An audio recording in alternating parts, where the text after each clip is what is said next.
AI agents are everywhere, automating tasks and making decisions at machine speed. But agents make mistakes. Just one rogue agent can do big damage before you even notice. Rubrik Agent Cloud is the only platform that helps you monitor agents, set guardrails, and rewind mistakes, so you can unleash agents, not risk. Accelerate your AI transformation at Rubrik.com. That's RUBRIK.com. Looking for these better days. It is Football Friday, part 2 on this Halloween Friday, October 31st. I'm Scott Seidenberg. Here's what you need to know to make today a better day.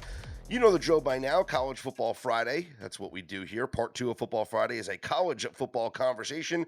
And joining me here on this episode of Better Day presented by FanDuel is Jared Smith. We're going to focus on top 25 action here for Saturday in college football, Jared, and let's jump right into it with a top 25 matchup. Number 9, Vanderbilt. Number 20, Texas. Up on FanDuel right now, Texas a 2.5-point favorite. Total of 46.5. This total has bounced around. I got a bad number earlier in the week and did bet an under 45. It went up to 47.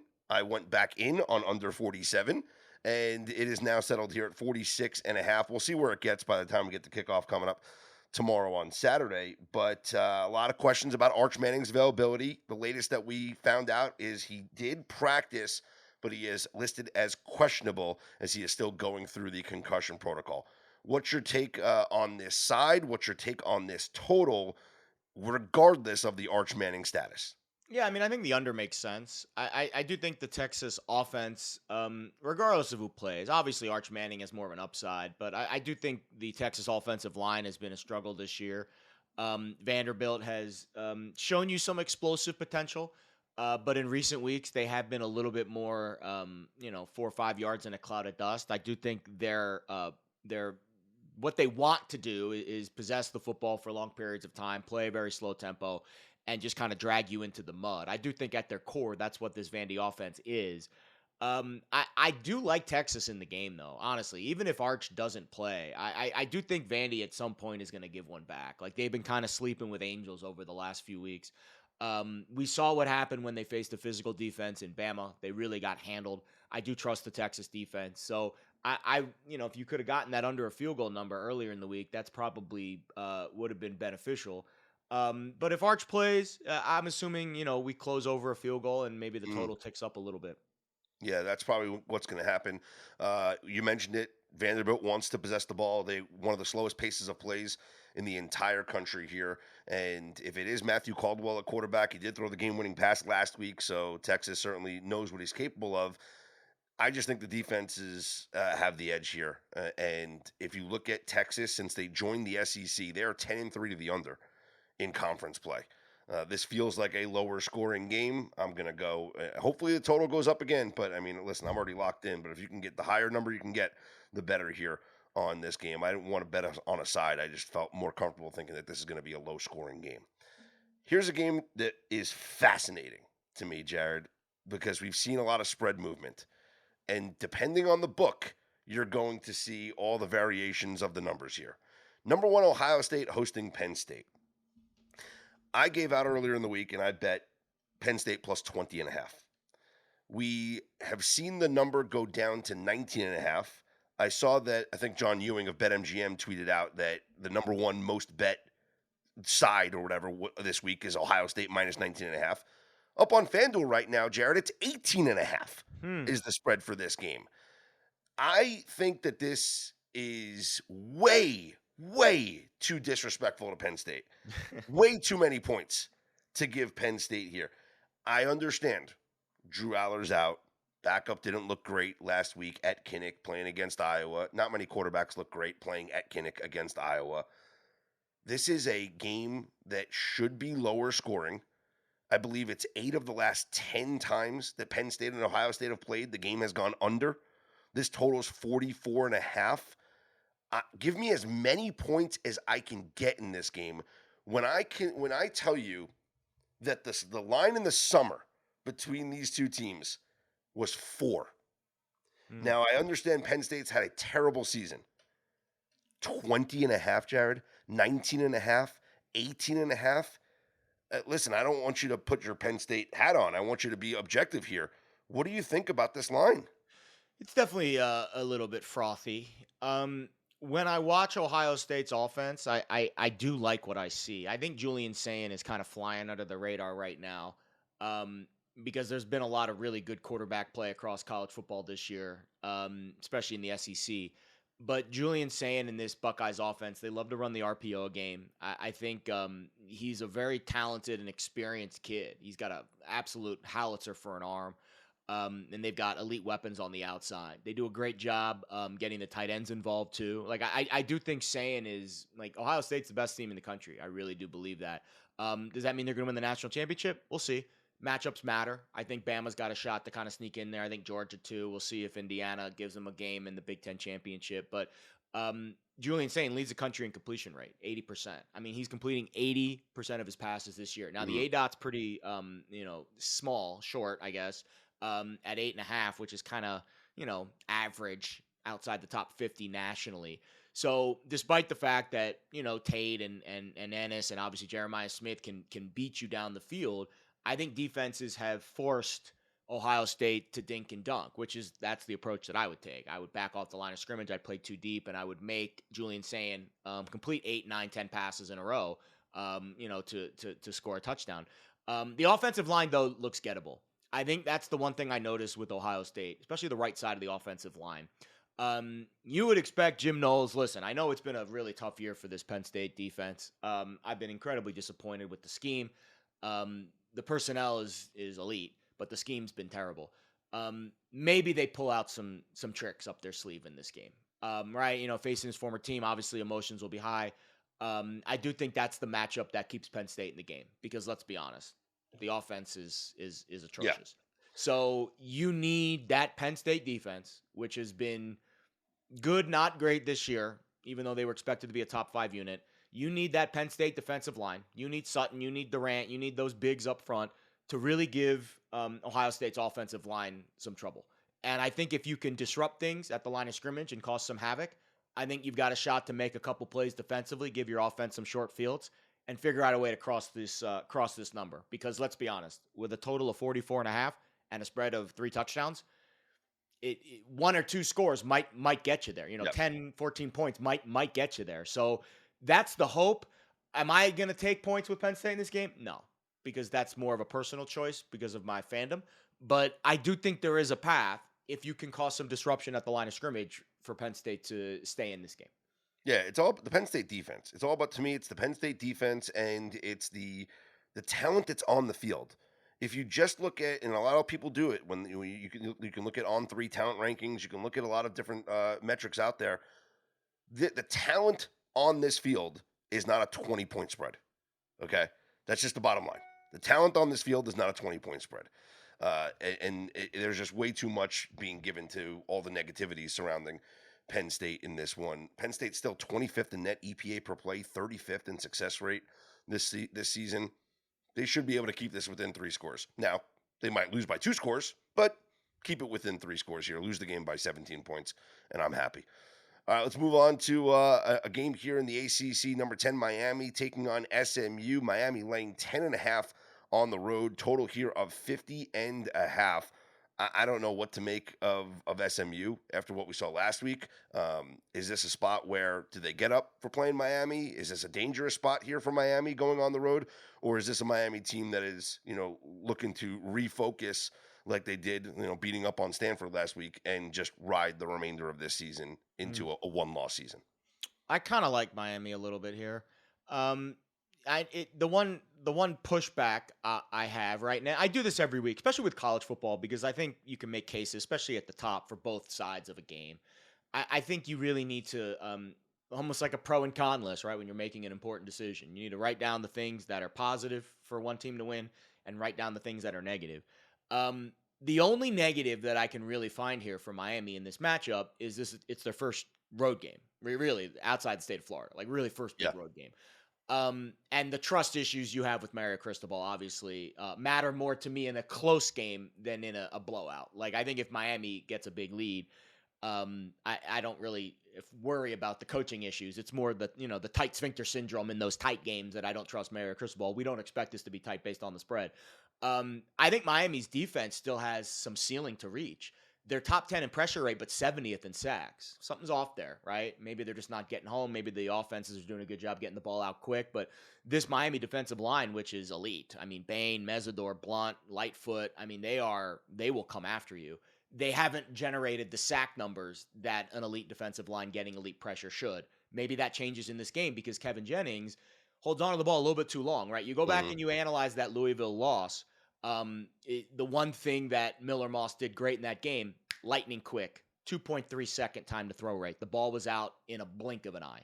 So that is the path to beating Miami, right? They have a nearly perfect roster. You're not going to beat them over the top because the pass rush will get home. You can't sit back in the pocket and try to get those deep routes open because, again, those elite pass rushers are going to get pressure on you. But what you can do is you can play check down Charlie and you can be very patient. So my question in this game is, how patient will Kevin Jennings be?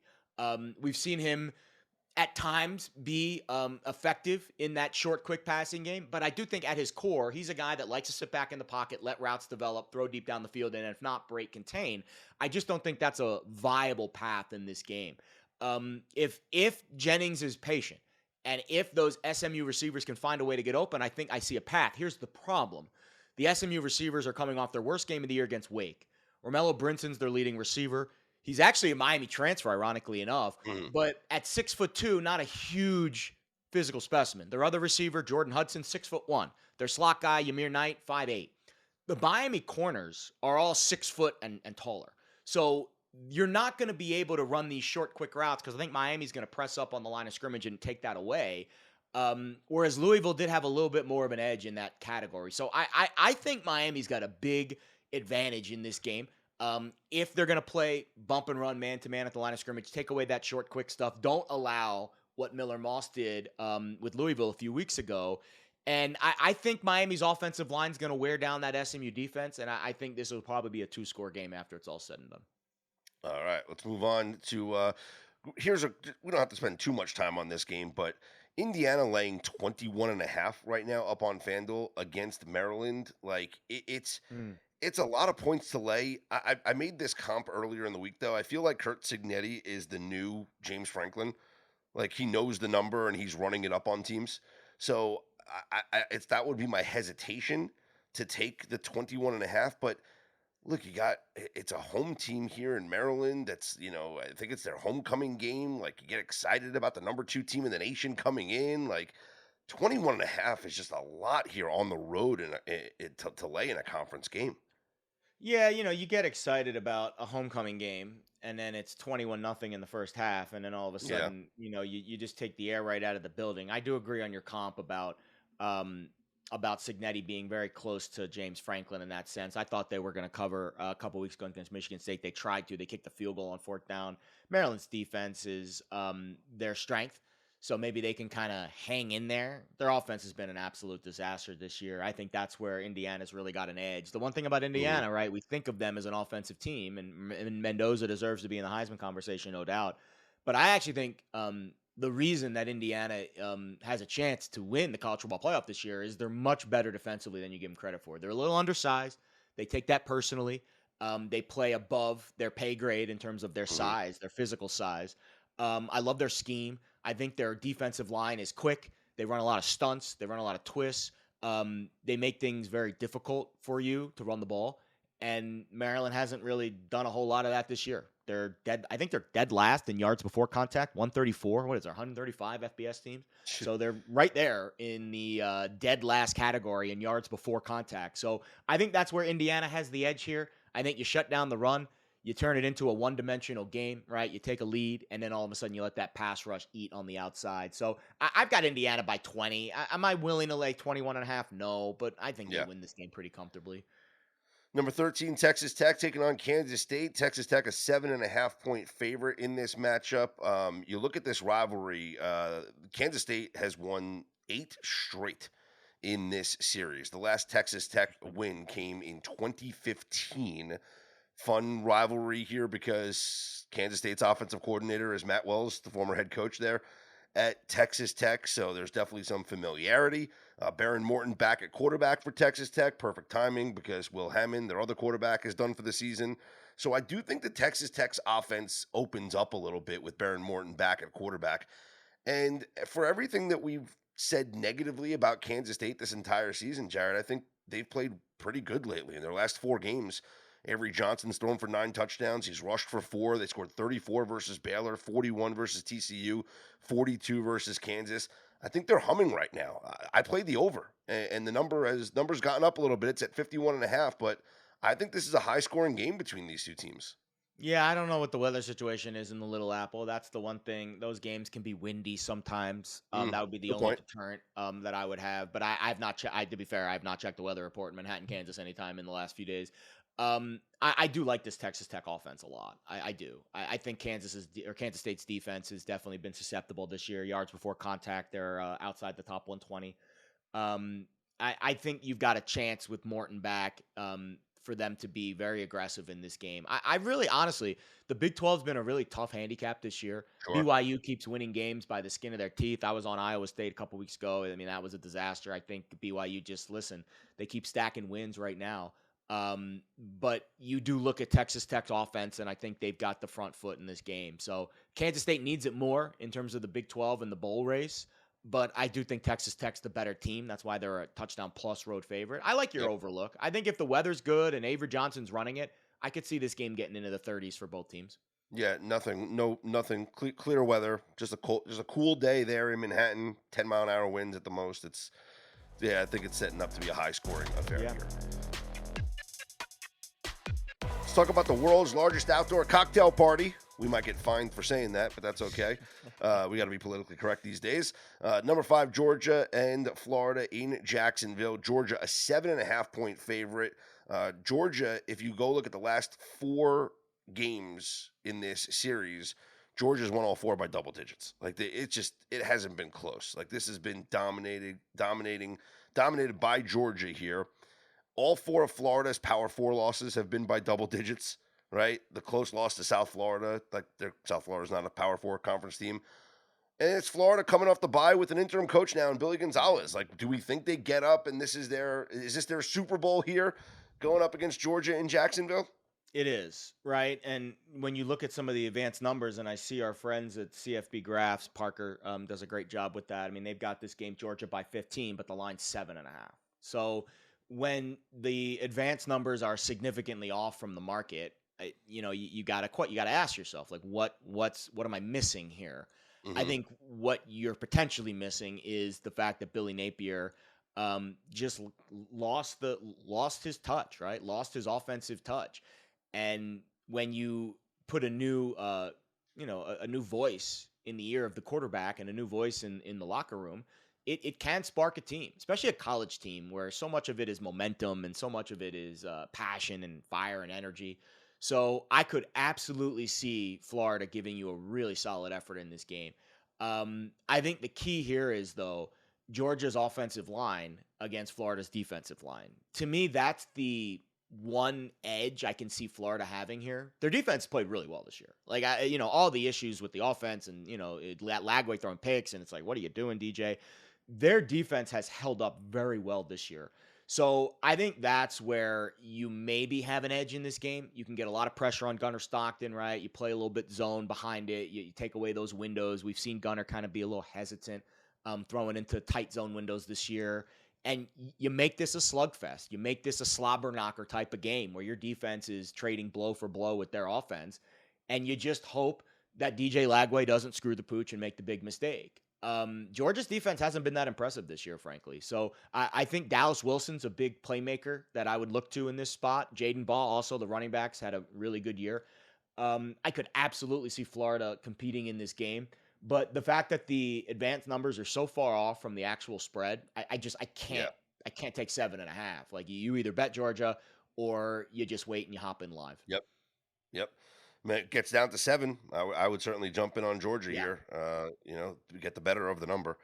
Let's talk about some of the night games here, Jared. Number 25, USC taking on Nebraska. USC, a 4.5-point road favorite up on FanDuel right now. And we've known about USC's struggles going east so far this season. They haven't covered a game. But as we get later in the year, you're getting used to the travel now. Is that mitigated? It feels like a game. It's like sometimes you ever do this? You ever like when you're handicapping a game, you like see it in your head, like you actually like it's like you picture yourself watching a play, and like you can see it happening. Like I just see a key moment in the game where Dylan Raiola makes like a crossbody, no look Patrick Mahomes attempted style throw, and it's a pick six.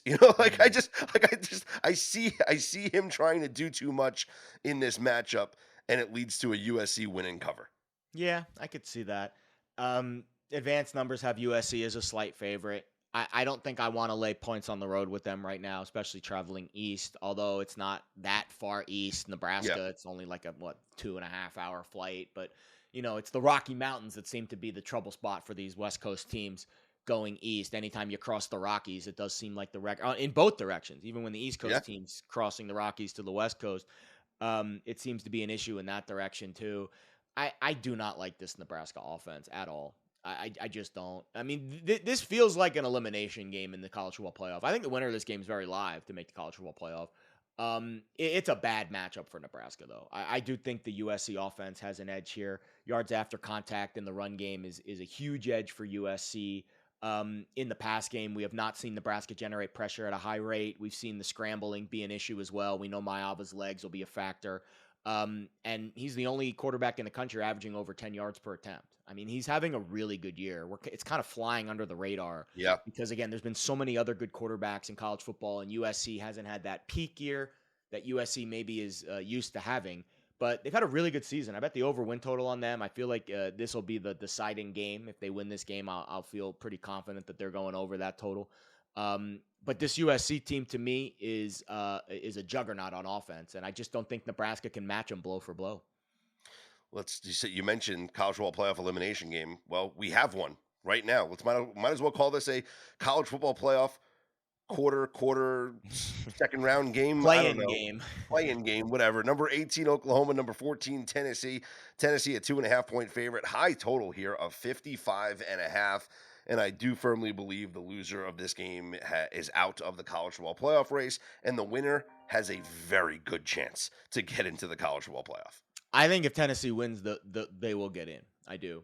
I love their schedule down the stretch. I think it's New Mexico State next week, then at Florida, which could be a tricky spot in the swamp, but I just don't know what Florida will have left at that point. And then they close the season at home against Vandy. So you would expect them to be favored in all four of these games, right? They're favored in this game by field goal. You obviously will be favored against New Mexico State. You'd expect them to be favored at Florida, and I think they'll be favored at home against Vandy. They're 3-1 right now to make the college football playoff. Again, I think that's a good bet on its own, because if you do the rollovers, I don't know if you get to 3-1. You're definitely not going to get there on the money line next week against New Mexico State. But if you do the rollovers on the money line, I don't know if you get to 3. You might get there. You might get close, depending on what Florida has this week, right? If Florida beats Georgia and their number increases, maybe that money line won't be as profitable.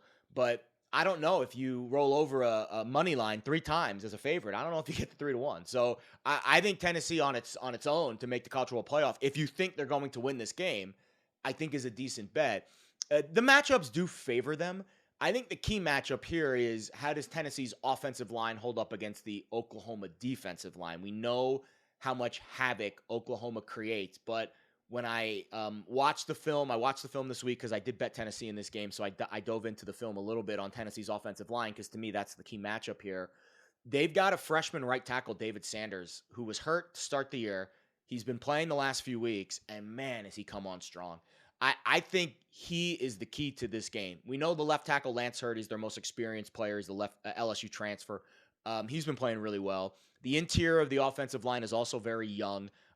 You've got Sam Pendleton, Notre Dame transfer, playing center. He's done a good job. But really the right tackle, David Sanders, right? Because Oklahoma's got a really good pass rush off the edge. We know the left tackle should be a decent matchup, but the right tackle, you got a freshman. What are you going to see there? I love what I've seen from this kid over the last few weeks. He's really started to play with a solid anchor. And I think he's going to hold up okay. Honestly, I think the Tennessee offense is going to be on the front foot in this game. And on the other side, you got Oklahoma's offense hasn't really shown us a whole lot since Mateer's come back. And I think that's a big, counterpoint to anyone who is interested in betting Oklahoma as a dog in this game. I don't think it's peak Mateer. I think it's fair to assume that thumb injury is not something that's going to heal this season, and he's just going to have to play through it. We haven't seen him play well in the 3 games back from the injury. 1 big time throw to 8 turnover worthy plays. His time to throw rate's over 3 seconds. So he's not utilizing his legs as much, and he's not as decisive throwing it into windows. So I think this Tennessee's at home, Rocky Top. We know the crowd's going to be raucous at night. I could see Tennessee putting some big distance between themselves and Oklahoma in this game if that Oklahoma defensive line cannot get home on Joey Aguilar. Yeah, I played the over. I feel like Tennessee's gonna score. We know that. And it feels to me like this could wind up being like the Georgia game where Tennessee gets out to a lead early, but their defense can't hold it. There's gonna and they can I still think Tennessee wins this game, and I do think they do jump out to an early lead. But this defense overall in the season, they haven't been able to stop anybody. 119th in EPA per play, 124th in defensive success, 97th in stop rate. They allow 2.63 points per drive. They're going to score. Like I said, it's going to be like that Georgia game. They're going to go up 21-7 in the first quarter, and you're going to be like, what the hell? Like, oh my goodness, like Tennessee's running away with this. And before you know it, it's 34-31 in the third quarter, and you're thinking, whoa, we got a battle on our hands, and Tennessee winds up winning, 42-31, something like that. So I would lean Tennessee on the side. I think the best play for me is the over. I think we're going to see a lot of points here in this game, maybe more so on Tennessee's side. One final game here, Jared, in the top 25 I want to talk about, and it's one where I'm very confused about the spread. I'm wondering if you can help me out here. Number 17, Cincinnati. Number 24, Utah. Utah's a 10.5-point favorite right now up on FanDuel. This line opened at 7, and it has shot up to 10.5. I get it. Evan Pryor, the top running back for Cincinnati, is out. But when I read all the articles that say Cincinnati's leading rusher, Evan Pryor, is out, those are people that do not watch Cincinnati play college football, Jared, because Cincinnati has a split backfield. Tyree Walker has 24 more carries this season than Evan Pryor and only 12 less yards. So, okay, he's the less explosive of the back, but this is not a 1 and an A and a B situation. This is a 1 and a 1A. They have a 2-headed monster at the running back, and if you add in Brendan Sorsby, it's a 3-headed monster at the running back position in the backfield. Plus, Sorsby, you want to talk about surprises this year. This kid's the highest rated passer on PFF. Yeah. The RPO action is working. He's got 7 rushing touchdowns on the season. He doesn't turn the football over. 20 touchdowns, just 1 interception this year. I love Utah. I bet Utah all the time. 10.5 is way too much in this game, in my opinion. Yeah, Satterfield's a really good coach. I think that, that to me is a big factor in this game. Playing at altitude is not easy. I think that's the one thing that Cincinnati, I don't know. I haven't gone back and looked at their Big 12 schedule. I know that they haven't been in the Big 12 that long. Have they ever played at Utah before? Last year they did not. I'm going back in 2023. I think in 2023, were they even in the Big 12? Yeah, Utah wasn't even in the Big 12 in 2023. The Pac-12 was still around. So I would be willing to bet that not one player on this Cincinnati roster has ever played in Salt Lake City. It's probably a fair assumption to make. I might be wrong. Maybe there's a transfer somewhere that's played there. But obviously that, to me, is the biggest impact in this game. Funky things happen at altitude. So if they can get over that hurdle, then yes, I absolutely think there's value on Cincinnati in this game. Advanced numbers make it Utah by 6. I agree with your take that the running back position should not impact the spread that much, especially when there's another good running back in the backfield. It's one thing if you go from RB1 to RB2, but when it's RB1A, RB1B, I don't think it really impacts the spread. I would lean Cincinnati, but again, the market does kind of sniff these things out. There might be some kind of altitude issue for the Bearcats, where this is obviously a very unique environment for them. So we'll see how they handle it. But I would agree that Cincinnati, you can't lay a big number with Utah based off of how much it's inflated. Good college game day is going to be there. It's going to be a fun atmosphere there at Rice I didn't Eccles. know that. Yeah, and so Wow, this out to 10.5. Yeah, you can't lay it with Utah. You can't. Yep. Yep. So it's to me, it's way too much. It's way too much in my opinion. All right, great stuff there. Follow Jared on Twitter at Jared Smith Bets and catch him tomorrow morning coming up on Fox Sports Radio's Countdown to Kickoff at 6 a.m. Pacific time, 9 a.m. Eastern time. Get you ready for those early slate of college football games. I believe, let's see, the big noon kickoff game this week is the Penn State and Ohio State game. So, oh boy, Jared, that's going to be tough for you. But I'll be okay. Yeah, My I'm on biggest Penn issue State. right now is YouTube TV and ESPN not figuring things out. Yes. All right, I got passwords for you. We'll be all right. You follow me on Twitter at Scott's on Air. I'll catch you guys coming up tomorrow night on VSiN at 7 o'clock Pacific time, 10 o'clock Eastern time with all the NFL preview for Sunday, week number 9. For the NFL preview, make sure you check out our Football Friday Part 1 episode, which is available right now on the Better Day podcast feed, newsletter out to Better Day subscribers and up on the website, betterday.com. The systems page is live at betterday.com. You can have some fun with that, play around with it. It's in the drop-down menu under the research and analysis tab. And coming up a little bit later on here on a Football Friday, Halloween edition, fantasy football article featuring Chris Dell, Pittsburgh Post-Gazette. We'll get that out to you guys coming up shortly. For Jared Smith, I'm Scott Seidenberg. Here's hoping you make today and every day a better day.